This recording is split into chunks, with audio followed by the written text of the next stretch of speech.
Hello friends, मैं रूमिया याज। तो मैं आज फिर आपके लिए लेके आई हूँ वैदिक काल। हम लोग देख रहे थे अंडरस्टैंडिंग इंडिया का यूनिट फर्स्ट का चैप्टर नंबर फर्स्ट, जो था हड़प्पा सभ्यता और वैदिक काल। तो हम लोगों ने हड़प्पा सभ्यता देख लिया था और ये वैदिक काल का लेके आई हूँ मैं वीडियो। तो चलिए देखते हैं वैदिक काल क्या है। भारत के सर्वाधिक प्राचीन ग्रंथ वेद का शाब्दिक अर्थ ज्ञान है। जो वैदिक काल जो आया है वो वेद सबसे आया है। जो वेद का जो मतलब होता है वो ज्ञान होता है।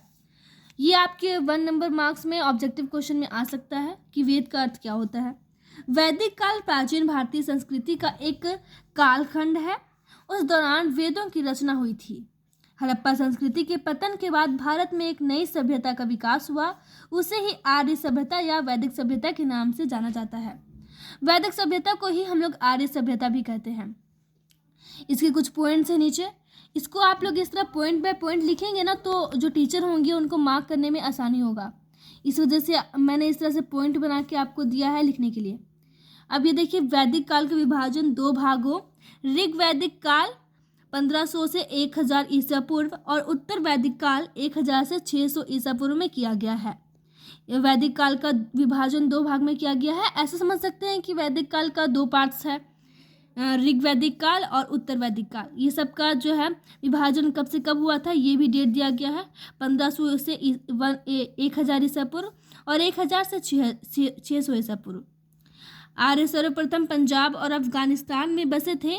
मैक्स मूलर ने आर्यों का निवास स्थान मध्य एशिया को माना है और आर्यों द्वारा निर्मित सभ्यता ही वैदिक सभ्यता कहलाई।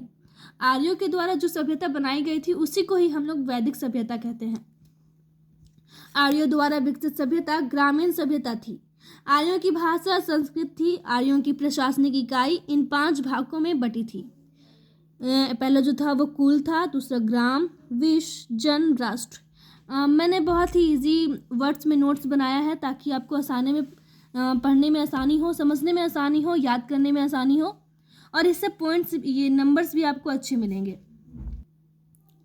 अब वैदिक काल के ही प्रवास तथा बस्तियां। भारत में आर्यों का आगमन कई चरणों में संपन्न हुआ। आर्यों का प्रारंभिक विस्तार पूर्वी अफगानिस्तान, पंजाब तथा पश्चिमी उत्तर प्रदेश में था। यह क्षेत्र सप्त सिंध कहलाता था। बाद में पूर्व और दक्षिण क्षेत्रों में फैलते गए। ये जो आर्य जो थे ये प्रारंभिक में अफगानिस्तान और पंजाब और पश्चिमी उत्तर प्रदेश में निवास हुए थे। उसके बाद ये पूर्वी और दक्षिणी क्षेत्रों में भी फैलते गए। इसी का दूसरा पॉइंट है, पूर्व में गंगा घाटी तथा दक्षिणी में विंध्य क्षेत्र तक उनका विस्तार हो गया।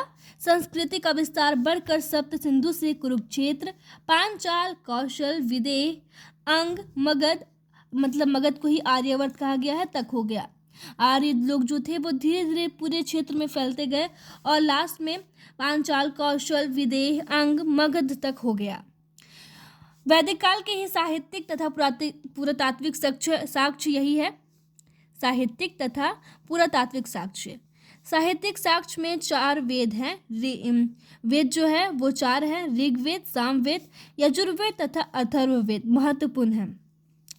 इसके अतिरिक्त ब्राह्मण ग्रंथ, आरण्यक, उपनिषद, वेदांग, सूत्र, उपवेद, दर्शन, पुराण तथा स्मृतियों से वैदिक काल के राजनीतिक, सामाजिक, आर्थिक तथा धार्मिक जीवन की जानकारी प्राप्त होती है।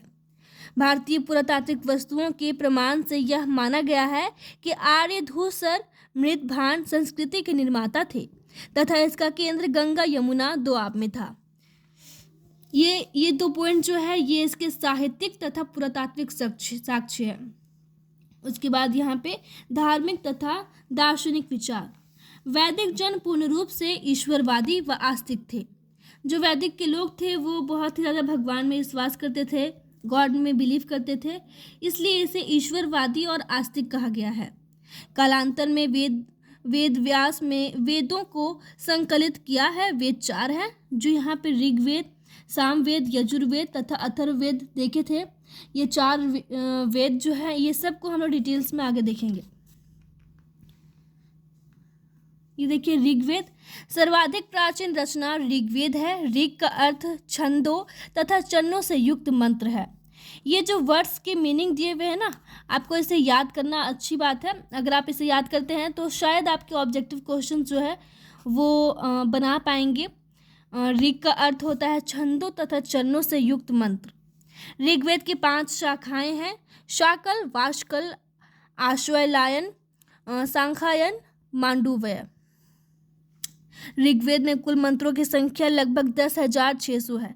ऋग्वेद में जो कुल मंत्र है वो 10,600 है लगभग बताया गया है। अब ये देखिए दूसरा जो वेद है वो समावेद है। इसमें यज्ञों के अवसर पर गाए जाने वाले मंत्रों का संग्रह है। इन मंत्रों को गाने वाला उद्गाता कहलाता है। समावेद में जो है, जो भी यज्ञ वगैरह में जो यज्ञ वगैरह के ओकेजन पर अवसर पर जो गाया जाता है मंत्र, ये सारे का संग्रह जो है वो है समावेद में। इन मंत्रों को गाने वाला उद्गाता कहलाता है। ये भी आप इम्पोर्टेंट समझ सकते हैं। मंत्रों को गाने वाला को क्या कहते हैं, तो उद्गाता कहते हैं। समावेद को भारतीय संगीत का जनक माना जाता है। समावेद की प्रमुख शाखाएं हैं कौथुमनी, जैमिनी, रानायनी। समावेद में कुल 1549 या फिर बोल सकते हैं 1549 ऋचाएँ हैं। इसमें मात्र 75 नवीन हैं। ये समावेद के कुछ इंपॉर्टेंट पॉइंट्स थे। अब देखेंगे यजुर्वेद। यजुर्वेद में यजुष का अर्थ है यज्ञ। यजुर्वेद संहिता में यज्ञों को संपन्न कराने में सहायक मंत्रों का संग्रह, जिसका उच्चारण अथर्वयु नामक पुरोहित द्वारा किया जाता था। इसमें भी जो है मंत्र का ही कुछ संग्रह है। यजुर्वेद संहिता में यज्ञों को संपन्न कराने में सहायक मंत्रों का संग्रह। यहाँ पे जो था समावेद में, वो यज्ञ के अवसर पर गाया जाने वाला मंत्र था। लेकिन जो यजुर्वेद में है वो यज्ञ को संपन्न करने पर जो मंत्र गाया जाता है उसका संग्रह है, मंत्रों का संग्रह, जिसका उच्चारण अथर्वयु नामक पुरोहित द्वारा किया जाता था। ये यजुर्वेद था। और ये अथर्ववेद है नीचे में, ये जो लास्ट वेद है। ऋग्वेद, समावेद, यजुर्वेद तीनों संहिताएं परलोक संबंधी विषयों का प्रतिपादन करती हैं। ये जो 3 वेद था, ऋग्वेद, सामवेद, यजुर्वेद, ये जो तीनों हैं वो परलोक संबंधी विषयों का प्रतिपादन करती हैं। परंतु अथर्ववेद संहिता लौकिक जानकारी प्रदान करने वाली है। अथर्ववेद की 2 शाखाएं हैं, पिप्पलाद और शौनक। इस संहिता में कुल 20 कांड, 731 सूक्त, 5,987 मंत्रों का संग्रह है। लगभग 1200 मंत्र ऋग्वेद से उद्धृत है। तो ये मैंने आप लोगों को सारा जो वेद का 4 पार्ट्स था, ऋग्वेद, समावेद, यजुर्वेद, अथर्ववेद, ये सारे मैंने आपको बता दिए हैं। और सारे नोट्स जो है वो मैंने बिल्कुल ही इजी वर्ड में और अपनी भाषा में लिखा हुआ बनाया है।